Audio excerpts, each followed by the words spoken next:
Une histoire où, derrière chaque porte, la mort attend patiemment, et dans chaque ombre se cache un terrible secret. Il était minuit pile. Au cœur d'une ville animée, dans un petit café, 4 amis étaient assis. Raoul, Kabir, Sakshi et Néha. Entre 2 gorgées de café, les rires fusaient. Raoul montrait des photos sur son téléphone, faisant éclater de rire tout le monde. Puis, en le posant sur la table, il se pencha avec enthousiasme. « Les gars, chaque week-end, c'est la même chose. Film à la maison, centre commercial, c'est devenu trop ennuyeux. Et si, cette fois, on partait à l'aventure ?» Sakshi répondit. « Oui, mais quelque chose de différent cette fois.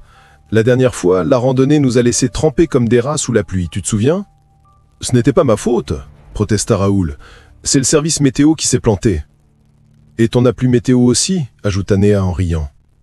Kabir, jusque-là silencieux, se pencha soudain vers eux avec un léger sourire mystérieux. « J'ai entendu parler d'un endroit, » dit-il d'une voix étrange. Les rires cessèrent. Tous le fixèrent, intrigués. « Quel endroit ? Dis-nous » Kabir prit un ton grave. « Kalapura, un vieux village. Il y a là-bas une ancienne demeure abandonnée, une Haveli maudite. On raconte que ceux qui y entrent n'en reviennent jamais. » Le silence tomba. Les visages se figèrent. Curiosité sur celui de Raoul, doute sur celui de Sakshi et peur sur celui de Néha.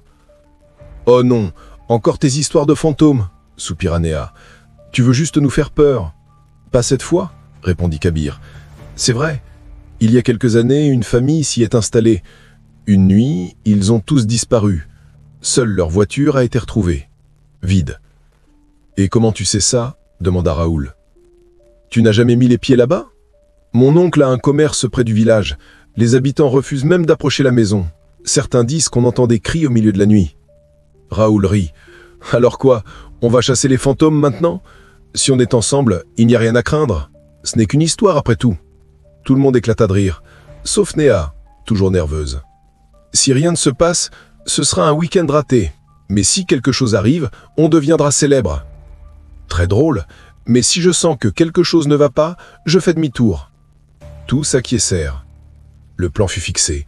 Partir samedi matin pour Kalapura. Le samedi, à 8 heures, ils montèrent dans la voiture de Raoul. Kabir prit place à l'avant, Néha et Sakshi à l'arrière. Le trajet était magnifique. Forêt verdoyante, route sinueuse, air frais.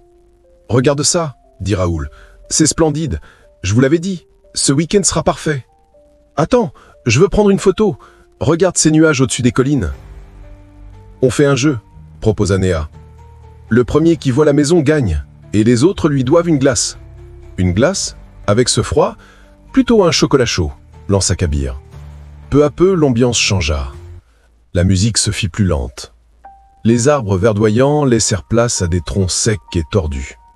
Soudain, un vieil homme apparut devant la voiture. Raoul freina brusquement. La voiture s'arrêta net. « Mon Dieu !» s'écria Néha en sursautant. L'homme s'approcha lentement. Ses yeux étaient rouges comme le sang, son visage couvert de rides, ses vêtements déchirés. Une étrange lueur brillait dans son regard. « Raoul, verrouille les portes, vite !» chuchota Kabir. L'homme s'arrêta près de la fenêtre et murmura d'une voix rauque. « Pourquoi êtes-vous venu ici ? Vous marchez droit dans la mort. » Tous se regardèrent, terrifiés. Néha serra la main de Sakshi. « Je vous l'avais dit, on n'aurait jamais dû venir ici. »« Nous sommes juste de passage, Baba, » répondit Raoul. « Personne ne vient ici. Ceux qui y entrent n'en reviennent jamais. Partez, tant qu'il est encore temps. » Raoul lança le moteur. « D'accord, Baba, il se fait tard, on y va. » La voiture repartit à toute allure. Tous se retournèrent. « Il est où ? Il a disparu ? Impossible. Il s'est caché dans les buissons ?» Mais déjà au loin, la silhouette de la vieille Haveli se dessinait. Le soleil déclinant jetait une lumière trouble sur les murs fissurés et les fenêtres brisées. « La voilà !» murmura Kabir. « Mon Dieu, quelle horreur !» souffla Néha. Ils sortirent de la voiture, observant la bâtisse dont la porte en bois grissait au vent. Alors, on entre ? Demanda Raoul.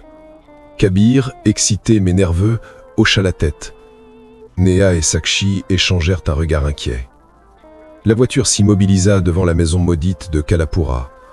Le vrai cauchemar allait commencer. Le vent fit trembler la porte, comme si quelqu'un les observait de l'intérieur. À suivre. Dans le prochain épisode, leur premier pas dans la Haveli et la première tragédie. Est-elle vraiment maudite ? Découvrez la suite de La Maison Maudite. Et vous, comment avez-vous trouvé cette histoire ? Laissez votre avis en commentaire, abonnez-vous et activez la cloche pour ne manquer aucun épisode de nos récits de suspense et d'horreur.